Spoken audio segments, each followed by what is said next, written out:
Alors les objets connectés en agriculture, la grande idée c'est d'interconnecter des machines qui produisent des données et puis le travail du quotidien et d'y trouver des avantages. Alors aujourd'hui les objets connectés sont répartis très inégalement à la surface de la Terre. Vous voyez qu'ils sont tous en Europe de l'Ouest et en Amérique du Nord. Ce qu'on nous prévoit dans les 4 prochaines années, c'est plus qu'un triplement de la quantité d'objets connectés pour arriver à 55 milliards d'objets connectés. Donc ça va effectivement tout changer, il faut s'y préparer. Mais quand on parle d'objets connectés, peut-être que c'est utile de dire un peu de quoi il s'agit. Si on prend du plus simple au plus sophistiqué, ça commence par les beacons. Un beacon, c'est quoi? C'est simplement une petite pile et une carte Bluetooth qui émet une information toutes les secondes ou toutes les 10 secondes. Vous voyez que ça peut être très utile, par exemple, dans des chaînes de traçabilité et dans bien d'autres situations. L'avantage, c'est la simplicité. C'est aussi, si on ajoute un instrument de mesure à ce beacon, on obtient des capteurs, des thermomètres, des accéléromètres, des débitmètres. Et en fait, on peut capter aujourd'hui toutes les grandeurs physiques, ou pratiquement toutes les grandeurs physiques, et on commence à pouvoir capter des grandeurs chimiques. Et puis, si on complique encore un petit peu, on arrive aux wearable technologies, c'est-à-dire des instruments qu'on met sur soi, des gants, des montres, des ring scanners pour préparer des commandes, des combinaisons connectées, des bottes, des t-shirts, et que sais-je encore. Et quand on monte encore d'un étage, on trouve les robots, des robots industriels, des robots militaires qui font un peu froid dans le dos, et puis des véhicules autonomes.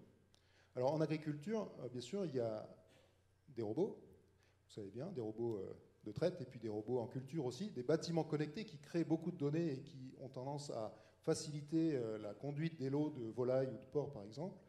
Et puis des drones, bien sûr, ça commence à être vraiment très connu maintenant. Des véhicules connectés, par exemple des véhicules sans chauffeur. Là, sur cette photo, il y a un seul chauffeur pour 2 véhicules. Et puis tout ce qui peut se trouver sur la personne, le technicien ou l'agriculteur. Alors je voulais vous montrer un exemple de prototype qu'on a baptisé Octopus et qu'on a fait l'an dernier. On a essayé d'inclure des objets connectés dans nos systèmes d'information. Donc on a utilisé une montre connectée, des capteurs, des connexions, un boîtier intelligent et puis un serveur web.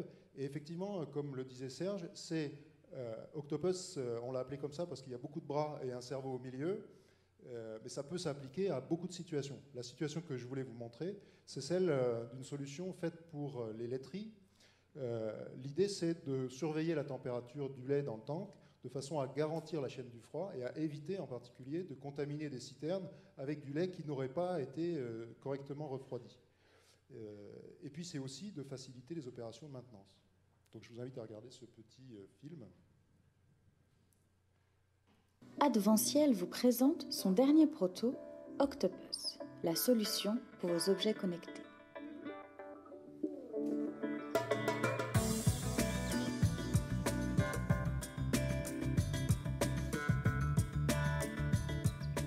Les capteurs se développent et permettent d'économiser des saisies, mais ils sont souvent spécifiques à des matériels intégrés et propriétaires.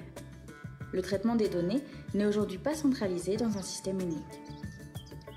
Pour en bénéficier, il faudrait changer tout le parc de matériel, et ceci représente un coût trop élevé.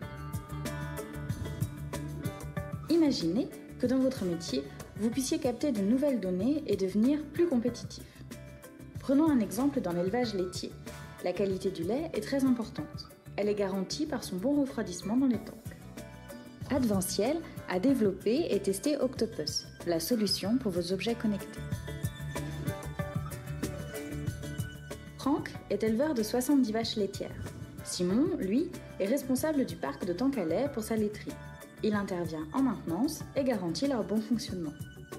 Seulement, il n'est pas alerté rapidement en cas de panne. Et ces tanks sont tous différents. On ne peut pas tous les changer pour avoir des tanks communicants. Alors, pour surveiller la température du lait en direct, l'entreprise de Simon décide de placer un capteur dans chacun des tanks. Depuis ce jour, Simon travaille mieux. Retournons voir Franck qui termine sa traite. Le lait arrive dans le tank. La température mesurée par le capteur monte. Si jamais la température ne redescend pas comme prévu au niveau de la courbe de référence, une alerte est transmise à Franck sur son smartphone. À 20 km de là, Simon reçoit également une alerte sur sa montre connectée Sony Smartwatch 3 et décide d'intervenir. Il prévient Franck d'un geste et suit les indications GPS de sa montre pour rejoindre l'élevage. Une fois sur place, Simon règle le problème. L'entreprise de Simon est intervenue vite et bien. Elle réalise de réelles économies. Elle se développe grâce au numérique. Une entreprise de volailles ne serait-elle pas désireuse d'intervenir au bon moment quand les silos de ses producteurs sont bientôt vides? Un système d'irrigation de cultures maraîchères ne serait-il pas plus performant si les fuites étaient détectées et réparées en un minimum de temps? Ce qu'on vient de voir est-il applicable à votre métier?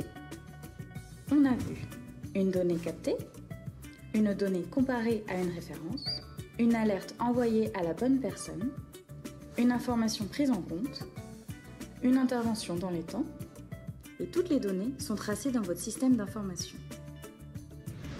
Et vous, quelles données devez-vous capter pour gagner en réactivité sur le terrain à moindre coût? Voilà, alors une solution laiterie. Maintenant, on peut se poser la question, vu la belle assemblée qu'on a aujourd'hui, et pour l'éleveur, qu'est-ce qu'on peut imaginer? Bien sûr, dans les productions végétales, capter des données de culture, ça peut être extrêmement utile, et ça commence déjà à se faire. Connaître l'hygrométrie, la température du sol, pour savoir quand semer, quand irriguer, quand récolter. Voilà des données intéressantes. C'est aussi surveiller les animaux, donc ça c'est une pratique qui est déjà très répandue. L'INRA est aujourd'hui en train de travailler sur des accéléromètres sur les pattes arrière des vaches pour détecter les boiteries plus tôt et avec moins d'efforts de surveillance. C'est aussi trouver un animal plus rapidement. Dans les grands élevages, ça prend parfois du temps de trouver la vache qu'on veut inséminer. Donc on a des solutions astucieuses qui permettent de trouver un animal. Et puis aussi surveiller l'exploitation contre des intrusions ou la surveiller pour différentes raisons de production. Les applications sont vraiment multiples et il n'y a pas de limite. Vous avez vu que toutes les données qu'on voudrait connaître sont pratiquement mesurables. Les capteurs sont extrêmement variés aujourd'hui.